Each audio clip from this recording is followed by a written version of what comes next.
વિજ્ઞાન ધોરણ 8 પ્રકરણ 7 વનસ્પતિઓ અને પ્રાણીઓનું સંરક્ષણ conservation of plants and animals. આપણે જોયું કે ધોરણ 7માં બુજો તેમજ પહેલીએ પ્રોફેસર અહેમદ તેમજ ટીબુ સાથે જંગલનું ભ્રમણ કર્યું હતું. તે પોતાના સહ અધ્યાયીઓ સાથે તેમના અનુભવો વહેંચવા બહુ ઉત્સુક હતા. વર્ગના બીજા વિદ્યાર્થીઓ પણ પોતપોતાના અનુભવ બતાવવા અત્યંત ઉત્સુક હતા, કારણ કે તેમાંથી કેટલાક ભરતપુર અભયારણ્ય ભ્રમણ કરવા ગયા હતા, કેટલાકે કાઝીરંગા રાષ્ટ્રીય ઉદ્યાન, લોકચાઉ વાઇલ્ડ લાઇફ અભયારણ્ય તથા ગ્રેટ નિકોબાર બાયોસ્ફિયર રિઝર્વ વાઘ સંરક્ષિત વિસ્તાર વગેરે વિશે સાંભળ્યું હતું. રાષ્ટ્રીય ઉદ્યાનો, વન્યજીવ અભયારણ્ય, જીવારક્ષિત ક્ષેત્રોને બનાવવાનો ઉદ્દેશ્ય શું છે? વન નાબૂદી અને તેના કારણો, ડિફોરેસ્ટેશન એન્ડ ઇટ્સ કોઝિસ. આપણી પૃથ્વી પર વિવિધ પ્રકારની વનસ્પતિઓ તેમજ પ્રાણીઓ જોવા મળે છે. તે માનવજાતિને ટકી રહેવા માટે તેમજ સારી રીતે રહેવા માટે આવશ્યક છે. આજે આ સજીવોના અસ્તિત્વ માટે વન નાબૂદી એક મોટો ખતરો બની ગયો છે. વન નાબૂદીનો અર્થ છે વનનો નાશ કરીને પ્રાપ્ત જમીનનો અન્ય કાર્યો માટે ઉપયોગ કરવો. વનના વૃક્ષોની કાપણી નીચેના ઉદ્દેશ્યથી કરવામાં આવે છે: ખેતીવાડી માટે જમીન પ્રાપ્ત કરવી, ઘર તેમજ કારખાનાઓનું નિર્માણ કરવું, ફર્નિચર બનાવવા તથા લાકડાનો બળતણ માટે ઉપયોગ. કુદરતી આગ તેમજ ભયંકર દુષ્કાળ પણ કેટલાક કુદરતી વન નાબૂદીના કારણો છે. પ્રવૃત્તિ 7.1 તમારી યાદીમાં વન નાબૂદીના અન્ય કારણોની નોંધો તથા તેને કુદરતી તેમજ માનવ સર્જિતમાં વર્ગીકૃત કરો. વન નાબૂદીના પરિણામો, કોન્સિક્વન્સીસ ઓફ ડિફોરેસ્ટેશન. પહેલી તેમજ બુજોએ વન નાબૂદીના કારણોના પરિણામોને યાદ કરવાનો પ્રયાસ કર્યો. તેમને યાદ છે કે વન નાબૂદીથી પૃથ્વી પર તાપમાન તેમજ પ્રદૂષણના સ્તરમાં વધારો થાય છે. તેનાથી વાતાવરણમાં કાર્બન ડાયોક્સાઇડના સ્તરમાં વધારો થાય છે. ભૂમિય જળનો ઘટાડો થાય છે. તેનાથી ખ્યાલ આવે છે કે વન નાબૂદીથી પ્રાકૃતિક સંતુલન પર પણ પ્રભાવ પડે છે. પ્રોફેસર અહેમદે તેમને બતાવ્યું કે જો વૃક્ષોની આ પ્રકારે કાપણી ચાલતી રહી તો વરસાદ તેમજ ભૂમિની ફળદ્રુપતામાં ઘટાડો થાય છે. તેનાથી વધુ પ્રમાણમાં પૂર તેમજ દુષ્કાળ જેવી કુદરતી આફતોની સંભાવના વધી જાય છે. વન નાબૂદીથી એક બાજુ વરસાદમાં ઘટાડો થાય છે તો બીજી બાજુ પૂર આવવું કઈ રીતે સંભવ છે? યાદ રાખો કે વનસ્પતિને પ્રકાશ સંશ્લેષણ માટે કાર્બન ડાયોક્સાઇડની જરૂર હોય છે. ઓછા વૃક્ષોનો અર્થ છે કે કાર્બન ડાયોક્સાઇડના ઉપયોગમાં ઘટાડો થવો, જેનાથી વાતાવરણમાં તેની માત્રા વધી જાય છે. કારણ કે કાર્બન ડાયોક્સાઇડ પૃથ્વી દ્વારા પરાવર્તિત ઉષ્મીય કિરણોને શોષી લે છે, એટલે તેની માત્રાના વધારાના પરિણામે ગ્લોબલ વોર્મિંગ થાય છે. પૃથ્વીના તાપમાનમાં વધારાથી જલચક્રનું સંતુલન બગડી જાય છે અને વરસાદમાં ઘટાડો થાય છે, જેના કારણે દુષ્કાળ એટલે કે ડ્રોટ્સ આવે છે. ભૂમિના ગુણધર્મોમાં પરિવર્તનનું મુખ્ય કારણ વન નાબૂદી છે. કોઈ પણ ક્ષેત્રમાં ભૂમિના ભૌતિક ગુણધર્મો પર વનસ્પતિ ઉછેર અને વૃક્ષોની અસર પડે છે. ધોરણ 7ને યાદ કરો કે વૃક્ષ કેવી રીતે જમીનના ધોવાણને અટકાવે છે. ભૂમિ પર વૃક્ષોની માત્રા ઘટવાના કારણે ભૂમિનું ધોવાણ વધે છે.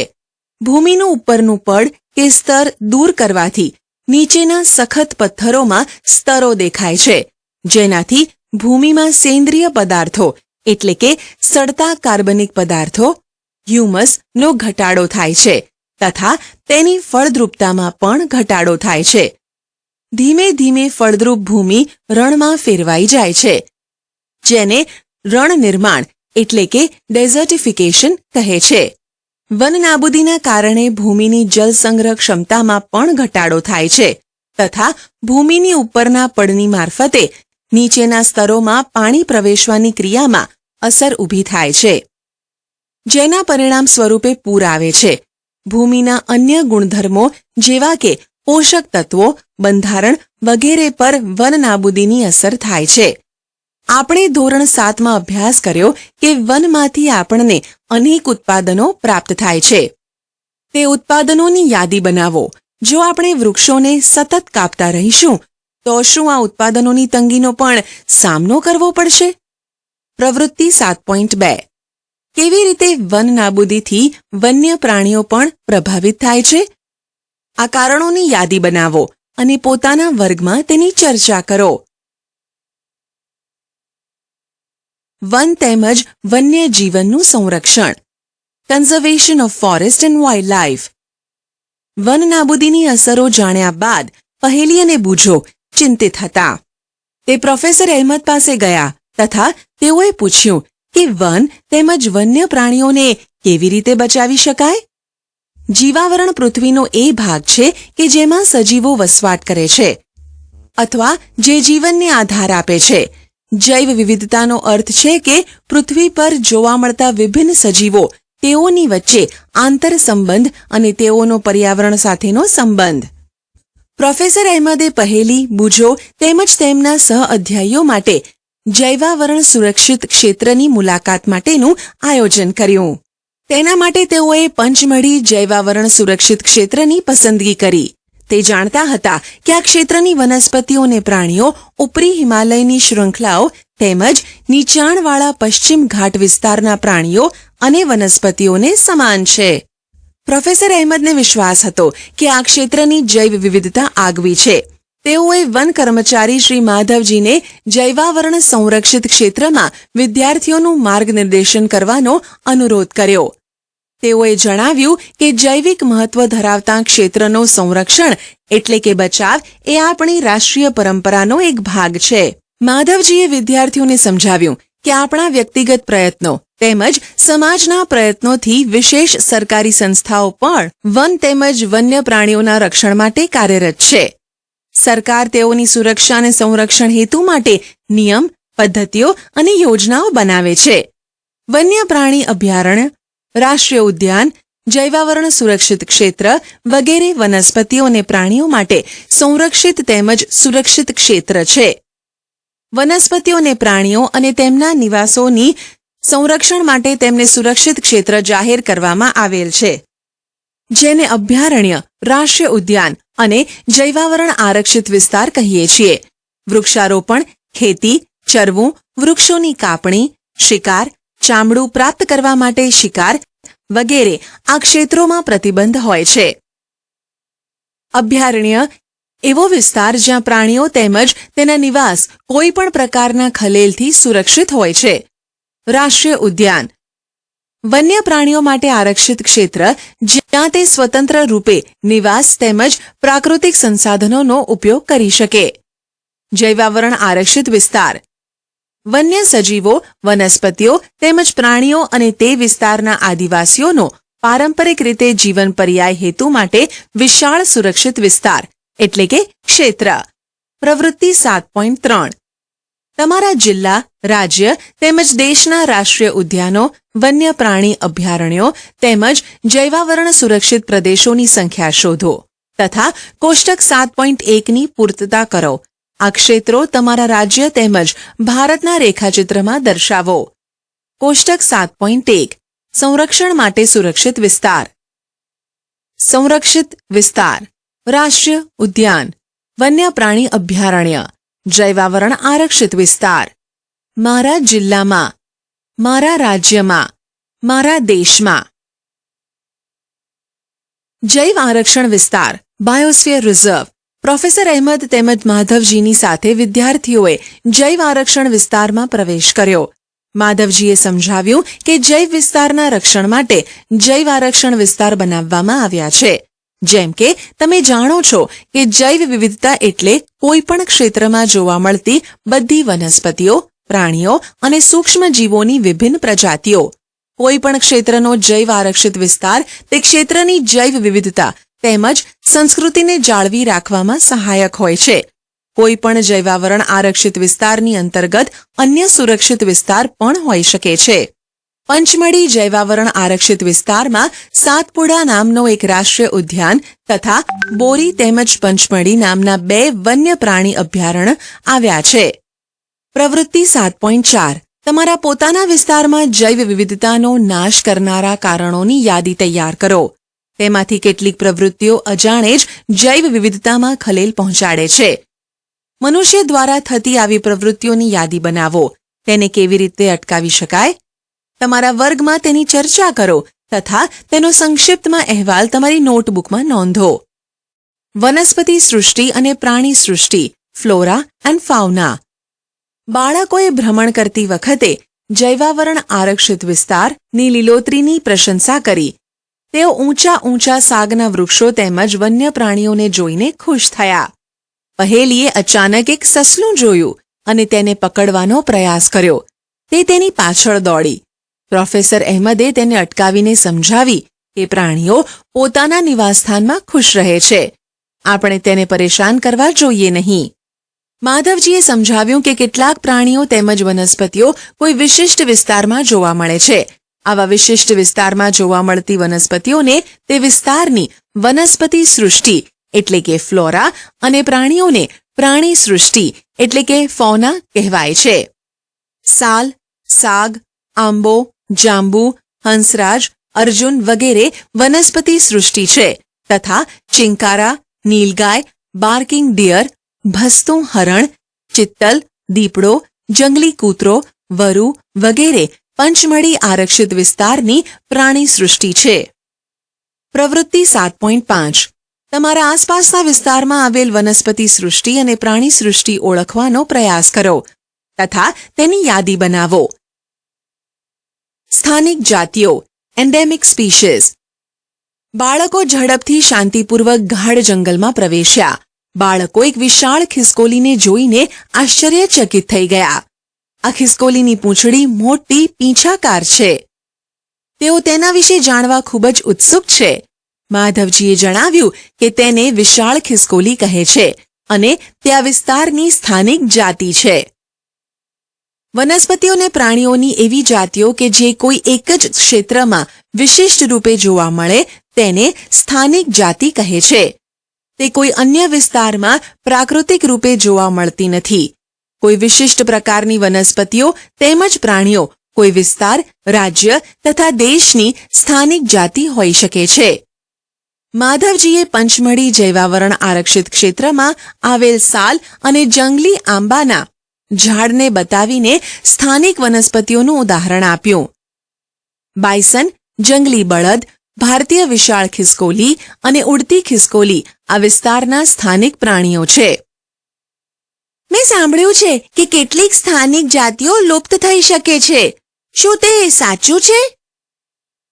પ્રોફેસર અહેમદે જણાવ્યું કે તેમના નિવાસ એટલે કે રહેઠાણનો નાશ થવાથી અને વસ્તી વધારાથી અને ત્યાં નવી જાતિઓને લાવવાથી સ્થાનિક જાતિના કુદરતી નિવાસ અને તેમના અસ્તિત્વને પણ જોખમ થઈ શકે છે. જાતિ એટલે કે સ્પીશીઝ એ સજીવોની વસ્તીનો એવો સમૂહ છે કે જે એકબીજા સાથે આંતરપ્રજનન કરવા માટે સક્ષમ હોય છે. તેનો અર્થ એ છે કે એક જાતિના સભ્યો અન્ય જાતિઓ સિવાય માત્ર પોતાની જાતિના સભ્યો સાથે જ પ્રજનનક્ષમ સંતતિનું નિર્માણ કરી શકે છે. એક જ જાતિના સભ્યો સામાન્ય લક્ષણો ધરાવે છે. પ્રવૃત્તિ 7.6 તમે જે વિસ્તારમાં વસવાટ કરો છો તે વિસ્તારની સ્થાનિક વનસ્પતિઓ અને પ્રાણીઓની જાણકારી મેળવો. વન્ય પ્રાણી અભયારણ્ય, વાઇલ્ડ લાઇફ સેન્ચ્યુરી. તરત જ પહેલીએ એક બોર્ડ જોયું જેની ઉપર પંચમળી વન્ય પ્રાણી અભયારણ્ય લખ્યું હતું.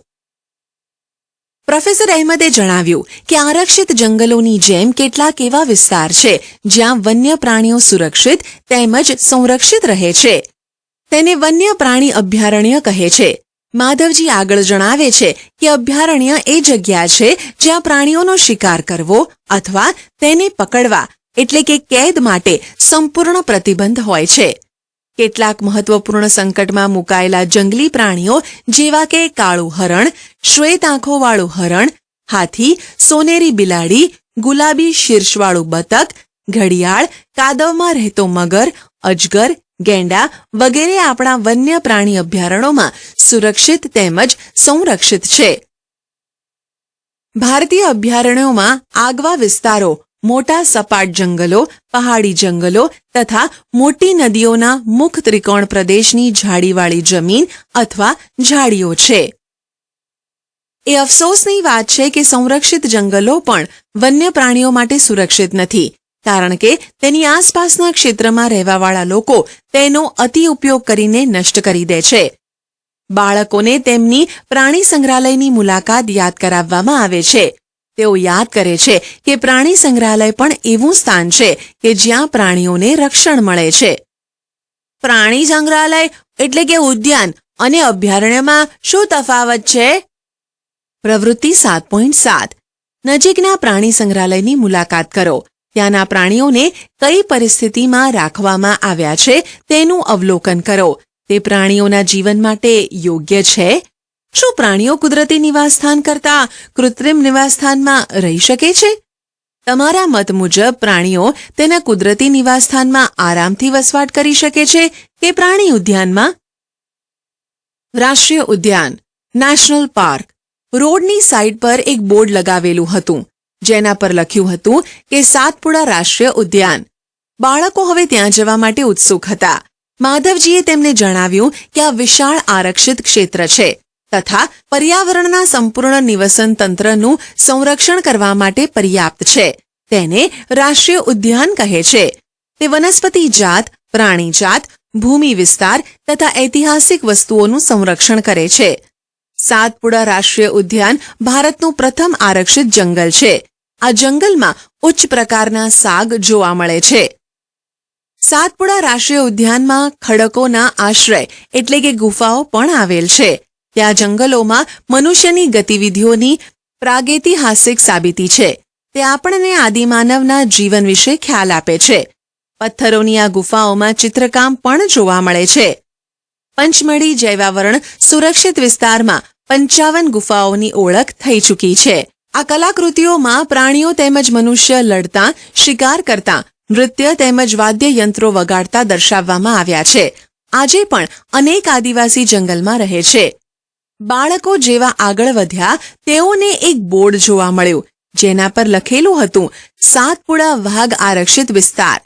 માધવજી જણાવે છે કે આપણી સરકારે વાઘના સંરક્ષણ માટે પ્રોજેક્ટ ટાઈગર અમલમાં મૂક્યો છે. આ પ્રોજેક્ટનો ઉદ્દેશ આપણા દેશમાં વાઘના જીવન અને વાઘની વસ્તીની જાળવણી કરવાનો છે. શું આ જંગલમાં હજુ પણ વાઘ જોવા મળે છે? મને આશા છે કે હું વાઘ જોઈ શકીશ. વાઘ એ એવી જાતિઓમાંથી એક છે કે જે ધીરે ધીરે જંગલોમાંથી નાશ પામી રહી છે, પરંતુ સાતપુડા આરક્ષિત ક્ષેત્રમાં વાઘોની સંખ્યામાં વધારો થઈ રહ્યો છે. એટલે કે તે સંરક્ષણનું આગવું ઉદાહરણ છે. કોઈક સમયે સિંહ, હાથી, જંગલી ભેંસ તથા સાબર પણ સાતપુડા રાષ્ટ્રીય ઉદ્યાનમાં જોવા મળતા હતા. એવા પ્રાણીઓ કે જેની સંખ્યા એક નિર્ધારિત સીમાથી ઓછી થઈ જાય છે અને તે લુપ્ત થઈ શકે છે, તેવા પ્રાણીઓને નાશપ્રાય જાતિ કહે છે. બુજોએ ડાયનોસરના વિષયમાં યાદ દેવડાવ્યું કે જે લાખો વર્ષો પૂર્વે લુપ્ત થઈ ગયા. કેટલાક સજીવોના કુદરતી નિવાસમાં ખલેલ ઊભી થવાથી તેના અસ્તિત્વ માટે ખતરો ઊભો થાય છે. શું માત્ર મોટા પ્રાણીઓને જ લુપ્ત થવાનો ખતરો છે? માધવજીએ પહેલીને જણાવ્યું કે નાના પ્રાણીઓને મોટા પ્રાણીઓ કરતાં લુપ્ત થવાનો ભય ઘણો વધારે હોય છે. ક્યારેક આપણે સાપ, દેડકા, ગરોળી, ચામાચીડિયા અને ઘુવડને નિર્દયતાથી મારી નાખીએ છીએ અને નિવસન તંત્રમાં તેમના મહત્વ વિશે વિચારતા પણ નથી. તેઓને મારીને આપણે આપણી જાતને નુકસાન પહોંચાડીએ છીએ. ભલે તે કદમાં નાના હોય, પરંતુ નિવસન તંત્રમાં તેઓના યોગદાનને નજરઅંદાજ ન કરી શકાય. તે આહાર જાળ અને આહાર શૃંખલાનો ભાગ છે, જેના વિશે તમે ધોરણ 7માં અભ્યાસ કરી ચૂક્યા છો. કોઈપણ વિસ્તારની બધી વનસ્પતિઓ, પ્રાણીઓ તેમજ સૂક્ષ્મજીવ અને અજૈવ ઘટકો જેવા કે વાતાવરણ, ભૂમિ, નદીના મુખ ત્રિકોણ પ્રદેશ વગેરે સંયુક્ત સ્વરૂપે નિવસન તંત્રનું નિર્માણ કરે છે. મને આશ્ચર્ય થાય છે કે આ બધી નાશપ્રાય જાતિઓનો કોઈ રેકોર્ડ હશે પણ ખરો કે નહીં? Red data book. Professor Ahmed બાળકોને રેડ ડેટા બુક વિશે સમજાવે છે. તે જણાવે છે કે રેડ ડેટા બુક એ એવું પુસ્તક છે જેમાં બધી નાશપ્રાય જાતિઓનો રેકોર્ડ રાખવામાં આવે છે. વનસ્પતિઓ, પ્રાણીઓ અને અન્ય જાતિઓ માટે અલગ અલગ રેડ ડેટા બુક હોય છે. રેડ ડેટા બુક વિશે વધારે જાણકારી તમે કમ્પ્યુટર પર www.envis/page102htm/page102htm/new/nwdc/plants.htm દ્વારા પ્રાપ્ત કરી શકો છો. સ્થળાંતર માઇગ્રેશન. માધવજીના માર્ગદર્શન હેઠળ ભ્રમણ કરતું જૂથ ગાઢ જંગલમાં પ્રવેશ્યું. તેઓ તવા સરોવર નજીક થોડા સમય માટે આરામ કરવા બેઠા. પહેલીએ નદીની નજીક કેટલાક પક્ષીઓ જોયા. માધવજી જણાવે છે કે તે સ્થળાંતરણ કરનારા પક્ષીઓ છે. તે પક્ષી દુનિયાના અન્ય વિસ્તારમાંથી ઉડીને અહીં આવ્યા છે. વાતાવરણીય બદલાવના કારણે સ્થળાંતરણ કરનારા પક્ષીઓ એટલે કે પ્રવાસી પક્ષીઓ પ્રત્યેક વર્ષે દૂર દૂરના વિસ્તારોમાંથી એક ચોક્કસ સમયે ઉડીને આવે છે. તે અહીં ઈંડા મૂકવા માટે આવે છે, કારણ કે અતિશય ઠંડી હોવાને લીધે તેમના મૂળ નિવાસ સ્થાન તે સમયે રહેવા માટે યોગ્ય હોતા નથી. એવા પક્ષીઓ જે ઉડીને દૂરના અંતરની લાંબી યાત્રા કરે છે તેને સ્થળાંતરિત પક્ષીઓ અથવા પ્રવાસી પક્ષીઓ કહે છે. જેમ કે પહેલીએ તેના વિશે ધોરણ 7માં પણ અભ્યાસ કરેલ. કાગળનું રિસાયકલિંગ ઓફ પેપર. પ્રોફેસર અહેમદે બાળકોનું ધ્યાન વન નાબૂદીના એક અન્ય કારણ તરફ દોર્યું. તે તેઓને જણાવે છે કે 1 ટન કાગળ પ્રાપ્ત કરવા માટે પૂર્ણ વિકસિત 17 વૃક્ષોને કાપવામાં આવે છે. આથી આપણે કાગળની બચત કરવી જોઈએ. પ્રોફેસર અહેમદે પણ બતાવે છે કે ઉપયોગ માટે કાગળને 5 થી 7 વખત રિસાયકલ કરી શકાય છે. જો કોઈ વિદ્યાર્થી એક દિવસમાં માત્ર એક જ કાગળની બચત કરે તો આપણે 1 વર્ષમાં અનેક વૃક્ષોને બચાવી શકીએ. આપણે કાગળનો બચાવ કરવો જોઈએ. તેનો પુનઃ ઉપયોગ તેમજ રિસાયકલ કરવું જોઈએ. તેની મદદથી આપણે માત્ર વૃક્ષોને જ બચાવીશું એવું નથી, પરંતુ કાગળ ઉત્પાદનના ઉપયોગમાં લેવાતા પાણી તેમજ ઉર્જાની પણ બચત કરી શકીશું. તેની સાથે સાથે કાગળ ઉત્પાદનના ઉપયોગમાં લેવાતા હાનિકારક રસાયણોમાં પણ ઘટાડો થશે. જો આપણી પાસે લાકડું હોત જ નહીં તો શું થાત? શું લાકડાનો અન્ય વિકલ્પ ઉપલબ્ધ છે? હું જાણું છું કે કાગળ એક મહત્વપૂર્ણ ઉત્પાદન છે જે આપણને જંગલોમાંથી પ્રાપ્ત થાય છે. મને આશ્ચર્ય છે કે કાગળનો પણ કોઈ વિકલ્પ ઉપલબ્ધ હશે ખરો? જો વન નાબૂદીનું કોઈ કાયમી નિવારણ છે? પુનઃ વનીકરણ રિફોરેસ્ટેશન. પ્રોફેસર અહેમદનો સુઝાવ છે કે વન નાબૂદીનો જવાબ પુનઃ વનીકરણ છે. પુનઃ વનીકરણનો ઉદ્દેશ કાપવામાં આવેલા વૃક્ષોની ઘટ પૂરી કરવા નવા વૃક્ષોની રોપણી કરવાનો છે. રોપવામાં આવેલ વૃક્ષ સામાન્યતઃ એ જ જાતિના હોય છે જે તે જંગલમાં જોવા મળે છે. આપણે ઓછામાં ઓછા એટલા તો વૃક્ષો ઉછેરવા જોઈએ જેટલા આપણે કાપીએ છીએ. કુદરતી રીતે પણ પુનઃ વનીકરણ થઈ શકે છે. જો આપણે તે વિસ્તારને ખલેલ પહોંચાડ્યા વગર રહેવા દઈએ તો તે સ્વયં પુનઃ પ્રસ્થાપિત થઈ જાય છે. કુદરતી વનીકરણમાં માનવની કોઈ ભૂમિકા નથી. આપણે આપણા જંગલોને અત્યાર સુધી ઘણું નુકસાન કરી ચૂક્યા છીએ. જો આપણે આપણી આવનારી પેઢી માટે હરિયાળી સંપત્તિ બનાવી રાખવી હશે તો વધારેમાં વધારે વૃક્ષારોપણ જ એકમાત્ર વિકલ્પ છે. પ્રોફેસર અહેમદે તેઓને બતાવ્યું કે ભારતમાં વન સંરક્ષણ અધિનિયમ છે. આ અધિનિયમનો હેતુ પ્રાકૃતિક વનોની જાળવણી અને સંરક્ષણ કરવાનો છે. સાથે સાથે એવો ઉપાય પણ કરવાનો છે જેનાથી જંગલોમાં અને તેની નજીક એટલે કે આસપાસ રહેવાવાળા લોકોની આધારભૂત જરૂરિયાતોની પૂર્તતા થઈ શકે. થોડાક સમય આરામ કર્યા પછી માધવજીએ બાળકોને પાછા ફરવાનું કહ્યું, કારણ કે સૂર્યાસ્ત પછી જંગલમાં રોકાવું યોગ્ય નથી. પાછા આવ્યા પછી પ્રોફેસર અહેમદ તેમજ બાળકોએ આ ઉલ્લાસપૂર્વકના અનુભવ બદલ માધવજીનો આભાર વ્યક્ત કર્યો.